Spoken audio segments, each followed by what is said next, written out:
दोस्तों, आज की इस वीडियो में मैं एक रियल स्टोरी और एक अर्बन लेजेंड से जुड़ी कहानी को आप लोगों से शेयर करने वाला हूं।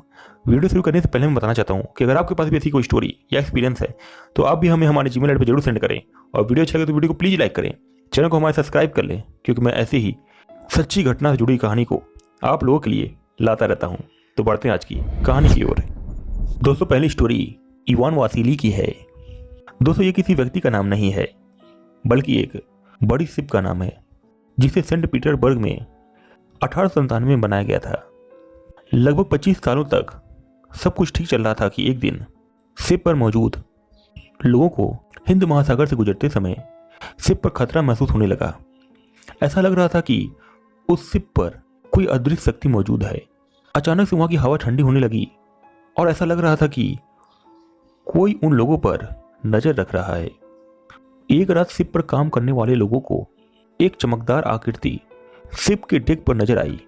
दोस्तों, ये कोई इंसान नहीं था बल्कि एक आत्मा थी जो थोड़ी देर बाद अपने आप गायब हो गई थी। दोस्तों, जब ये जहाज चाइना के एक बंदरगाह पर पहुंचा तब तक उस जहाज से सफर करने वाला हर एक व्यक्ति पागल हो चुका था और वो एक दूसरे पर हिंसक तरीके से जानलेवा हमला कर रहे थे और उन्होंने समुद्र के गहरे पानी में छलांग लगाना शुरू कर दिया और डूबकर मरने लगे। फिर उस जहाज को चलाने के लिए नए लोगों का पता लगाया गया, लेकिन कुछ दिन बाद वो लोग भी पागल हो गए और एक दूसरे को जान से मारने लगे। दोस्तों, जो भी नया व्यक्ति इस जगह पर काम करने के लिए रुका था वो इसी तरह से पागल हो जाता था और खुद की या दूसरों की जान नहीं लगता था। लगातार हो रहे ऐसे घटनाओं के बाद कुछ समझदार लोगों ने इस जहाज को बीच समुद्र में ले जाकर चला दिया, लेकिन आज भी समुद्र में सफर करने वाले लोगों को ये प्रेत बाधित जहाज दिखाई देता है। दोस्तों, अगली स्टोरी एक रियल स्टोरी है जिसे हमारे जीमेल आईडी पर रुखसाना शेख ने भेजी है। ये बताती है कि इनकी दोस्त जिनका नाम अनम था उनके साथ एक रहस्यमय घटना हुई थी। दोस्तों, अनम जो कि पेशे से एक डॉक्टर थी और वो अक्सर हॉस्पिटल में नाइट ड्यूटी किया करती थी। दोस्तों, रुखसाना और अनम बहुत ही अच्छी दोस्त थी, लेकिन जब से अनम नाइट ड्यूटी करने लगी थी तब से इन लोगों की मुलाकात कम हो गई थी, क्योंकि अनम रात भर काम करती थी और दिन में वो सोया करती थी, जिसकी वजह से ये लोग बहुत कम मिल पाते थे। तो रुखसाना बताती है कि एक दिन की बात है, जब ये सो रही थी तब करीब रात के 2 बजे इनकी दोस्त अनम की कई बार मिस कॉल आए हुए थे, लेकिन सोने की वजह से ये उनकी कॉल को रिसीव नहीं कर पाई थी। और रुखसाना ने जब अनम को दोबारा कॉल बैक किया तो अनम कॉल पर जोर जोर से रोने लगी थी। फिर अचानक से जोर जोर से हंसने लगी और इनसे बोली कि पता नहीं मुझे क्या हो गया है और अभी मुझे एक मरीज को देखने भी जाना है, लेकिन मेरी तबीयत ठीक नहीं लग रही है। रुखसाना अनम की बातें सुनकर बहुत ही हैरान हो गई थी। वो एक तरफ तो ये बोल रही थी कि मेरी तबीयत ठीक नहीं है और दूसरी तरफ हंस रही थी। तो रुखसाना ने अनम से बोला कि तुम घर जाकर आराम कर लो, क्योंकि ज़्यादा काम करने की वजह से तुम्हारी सेहत पर बुरा असर हुआ है। अनम इनकी बात मानकर ड्यूटी से अपने घर चली गई। लगभग 1 महीने के बाद रुखसाना ने अनम को कॉल किया, लेकिन वो कॉल रिसीव नहीं कर रही थी। तो उन्होंने अनम की मम्मी को कॉल किया और उससे उसका हाल चाल लेने लगी। तो उनकी मम्मी ने रुखसाना से बताया कि उसकी तबीयत बहुत ख़राब है। ये सुनते ही रुखसाना अनम से मिलने के लिए उसके घर आ गई और जब वो अनम से मिलने के लिए उसके कमरे में गई तो वहाँ पर उसे अजीब सी खामोशी महसूस हुई। रुखसाना ने जब अनम से उसका हाल चाल पूछा तो उसने बोला कि तुम दुआ करो कि मैं बच जाऊं। इस तरह का जवाब सुनकर रुखसाना को थोड़ा अजीब महसूस हुआ। उसने पूछा कि तुम ऐसा क्यों बोल रही हो, तुम्हारी तबीयत ही तो खराब है, बस तुम कुछ दिन में ही ठीक हो जाओगी। तो अनम ने अपने कमरे की खिड़की की ओर देखते हुए ये बोला कि तुम समझ नहीं रही हो, मुझे कुछ समझ नहीं आ रहा है कि मुझे क्या हो गया है। रुखसाना ने अनम को तसल्ली देते हुए जब उसके कमरे से बाहर निकलकर उसकी मम्मी से बातें कर रही थी कि अचानक अनम अपने कमरे में जोर जोर से रोने लगी। ये सुनते ही वो भागकर अनम के कमरे में गई तो वहाँ उन्होंने देखा कि वो अपना सर लटकाकर जोर जोर से रो रही थी और बोल रही थी कि मुझे जाने दो।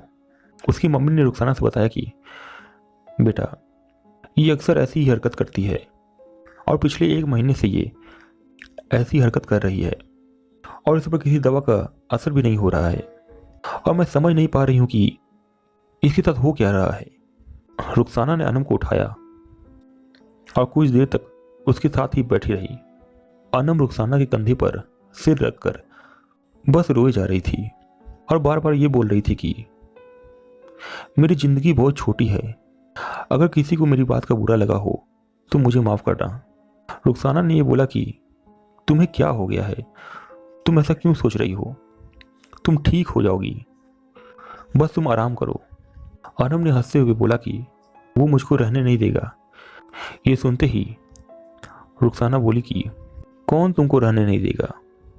अनम ने रुखसाना का जोर से हाथ पकड़कर बोला कि एक दिन जब मैं ड्यूटी कर रही थी तो कोई मरीज नहीं था और मैं कॉफ़ी पीने के लिए जब कॉफ़ी एरिया में चली गई थी और वहाँ मैं कुछ देर तक बैठी हुई थी तो मेरी नज़र बाहर गई।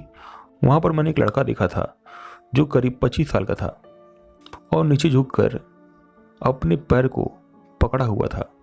जब मैंने उसे गौर से देखा तो मैंने देखा कि उसके पैर में चोट आई हुई थी और उसे तकलीफ में देखकर मैं उसके पास गई थी। उसने मुझे बताया कि वो सड़क क्रॉस कर रहा था और क्रॉस करते समय किसी गाड़ी वाले ने उसे टक्कर मार दिया था। उसे बहुत दर्द हो रहा था और वो मुझसे मदद मांग रहा था। वो उस लड़के को अंदर हॉस्पिटल में ले गई और उसे पेन किलर वगैरह दिया और उसके जख्मों पर पट्टी वगैरह लगाई कि तभी उन्होंने देखा कि वो लड़का इन्हें देख रहा था। इन्होंने जब उस लड़के को पट्टी वगैरह लगाया तो उसने इन्हें दूसरे नाम से पुकारते हुए इनका शुक्रिया किया। इन्हें थोड़ा अजीब लगा कि ये मुझे दूसरे नामों से क्यों बुला रहा है, मैं तो इसे जानती भी नहीं हूँ। इन्होंने कुछ जवाब नहीं दिया और बस इतना बोला कि तुम आराम करना, और ये बोल के वहाँ से चली गई। तभी उस लड़के ने अपनी जेब में हाथ डालकर एक काली पोटली निकालकर इनसे बोला कि ये आपका मुआवजा है, इसे ले लो। अनम उस पोटली को नहीं ले रही थी, लेकिन उसके बार बार बोलने पर उन्होंने उस पोटली को ले लिया और फिर वहाँ से चली गई। बाद में जब उन्होंने उस पोटली को खोल कर देखा तो उसमें हीरे थे। इन्होंने उस पोटली को बांध कर तुरंत अपने बैग के अंदर रख लिया और ये सोचने लगी कि ये कौन आदमी है। वो अपना हॉस्पिटल का काम करके अपने घर चली गई और जब आराम कर रही थी तो उन्होंने अपने सपने में उसी लड़के को खिड़की के पास खड़े हुए देखा जो वहाँ खड़ा होकर इन्हें पुकार रहा था। और जब ये खिड़की के पास जाकर उसे देखी तो उस लड़के के हाथ में लाल कपड़ा था और उसके दूसरे हाथ में खून लगा हुआ था। ये देखकर वो बहुत ही डर गई और इनकी नींद टूट गई। अगले दिन उस लड़के के बारे में पता करने के लिए उस हॉस्पिटल में जहां वो काम करती थी वहां के रजिस्टर में देखा तो पता चला कि उस रात कोई भी पेशेंट एडमिट नहीं हुआ था जिस रात को अनम वहां थी। और वहां पर उस लड़के के बारे में कोई भी रिकॉर्ड नहीं था। अब ये सोचने लगी कि ये मेरे साथ हो क्या रहा है और इस बात से परेशान हो गई थी कि मैंने तो उसी लड़के को यहाँ एडमिट किया था और उसका इलाज भी किया था, तो उसके बारे में यहाँ पर कोई रिकॉर्ड क्यों नहीं है, ये मेरे साथ क्या हो रहा है। तभी इनको उस पोटली का ख्याल आया और जब उन्होंने उस पोटली को खोल कर देखा तो वहाँ पर सिर्फ कंकर और पत्थर थे जिसमें इन्होंने हीरे देखे थे। ये चौंक गई, लेकिन उस पोटली का होना ये साबित करता था कि इन्हें वहम नहीं हुआ था। सच में इन्होंने इस लड़के का इलाज किया था जिसने इलाज के बाद इन्हें ये पोटली दी थी। अगले दिन जब ये सो रही थी तो फिर इन्होंने उस लड़के को देखा जिसके हाथ में लाल रेशम का कपड़ा था और दूसरे हाथ में खून लगा हुआ था। और अब अक्सर उन्हें ऐसे सपने आते थे। इन सब से परेशान होकर और हमने सोचा कि अब मैं रात में सोऊंगी नहीं। तो लगभग 2:30 बज रहे थे और ये किताबें वगैरह पढ़ रही थी कि किसी ने इनके कान के पास ठंडी फूंक मारी और इनको ऐसा महसूस हो रहा था कि किसी ने इनका नाम पुकारा हो। पीछे मुड़कर देखने पर इन्हें कोई दिखाई नहीं दिया, लेकिन फिर जब ये किताब पढ़ने लगी तो फिर इनके साथ ये हरकत हुई और अब ये डर कर चादर ओढ़कर लेट गई और उनको ऐसा लग रहा था कि इनके कमरे में कोई है जिसकी आवाज़ इन्हें सुनाई दे रही थी और वो ये बोला था कि तुम मुझे ढूंढो मत, मैं तुम्हें लेने आया हूँ। और ये सुनते ही अनम इतनी जोर से चीखी कि इनकी मम्मी इनके कमरे में भागते हुए आई और अनम अपनी मम्मी से ये बोलते हुए रोने लगी कि वो मुझे लेने आया है और मुझे कहीं दूर लेकर चला जाएगा। ये सारी बातें अनम ने अपनी दोस्त रुखसाना से बताई और ये बोलने लगी कि इसीलिए ये बात मैं किसी से बता नहीं रही थी, क्योंकि जो लोग भी सुनेगा वो मेरा मजाक उड़ाएगा और मेरी बात पर विश्वास नहीं करेगा। और अब मैं हॉस्पिटल में नहीं जाती हूँ क्योंकि मुझे मरे हुए लोग भी जिंदा बैठे दिखाई देते हैं। इन सब चीज़ों से मैं परेशान होकर और घर पर रहती हूँ। और अनम ने बताया कि जब मैं इन सब चीज़ों से परेशान होकर मैंने उससे पूछा कि तुम कौन हो, तो मैंने एक आवाज़ सुनी जो ये बोल रहा था कि मैं वही लड़का हूँ जिसकी मदद तुमने की थी। इससे मुझे पता चला कि वही आदमी है जो मुझे परेशान कर रहा है। जिस दिन से उन्होंने ये आवाज़ सुनी थी उसी रात को वो साया खिड़की से उनके कमरे के अंदर आया था। रुखसाना जब अनम की सारी बातें सुनी तो उन्होंने अनम से बताया कि मेरे कजन के जानने में एक कारी साहब हैं जो तुमको बिल्कुल ठीक कर देंगे, तुम परेशान ना हो। और ये बोलते हुए रुखसाना अपने घर चली गई और अपने दोस्त के लिए खूब नमाज़ें वगैरह पढ़ी कि वो जल्दी से जल्दी ठीक हो जाए। और जब कारी साहब आए तो उन्होंने बताया कि अनम के ऊपर जो साया है उसकी ताकत बहुत ज़्यादा है, जिसकी वजह से हम उसको हटा नहीं पा रहे हैं। और उन्होंने बोला कि आप किसी बड़े के पास जाइए, वही अनम की मदद कर पाएंगे। कुछ दिन तक तो ढूंढने में निकल गए कि अनम अब बेड पर ही पड़ी रहती थी और चीखती रहती थी कि तभी उठवा में उन्हें पता चला कि कोई है जो अनम को ठीक कर देंगे। और जब रुखसाना अनम को उनके पास ले जाने के लिए एम्बुलेंस वगैरह बुलाई और जब अनम को लेने के लिए एम्बुलेंस आई थी और जब अनम नीचे थी और रुखसाना इनके कपड़े पैक कर रही थी, उस वक्त अनम की मम्मी भी रुखसाना के साथ थी। तो एक जोर से चीखने की आवाज़ आई और ये सब कुछ छोड़कर अनम के कमरे में गई तो वहाँ पर अनम बेहोश मिली।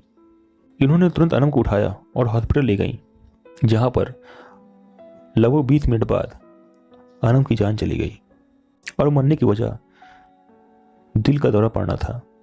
रुखसाना बताती हैं कि ये बहुत ही दुखी थी क्योंकि वो अपने दोस्त को बचा नहीं पाई थी। तो दोस्तों, ये थी रुखसाना की स्टोरी जिन्होंने अपने दोस्त के साथ हुई एक रहस्यमय घटना को हम लोगों के साथ शेयर किया। तो दोस्तों, ये थी आज की 2 स्टोरी जिसे हमने आप लोगों के साथ शेयर की। दोस्तों, आपके पास भी अगर ऐसी कोई स्टोरी या एक्सपीरियंस है तो आप भी हमें हमारे जीमेल आईडी पर जरूर भेजें। वीडियो अच्छा लगे तो वीडियो को प्लीज़ लाइक करें, चैनल को सब्सक्राइब करना ना भूलें। तब तक के लिए मिलते हैं नेक्स्ट वीडियो में। Thank you so much for watching.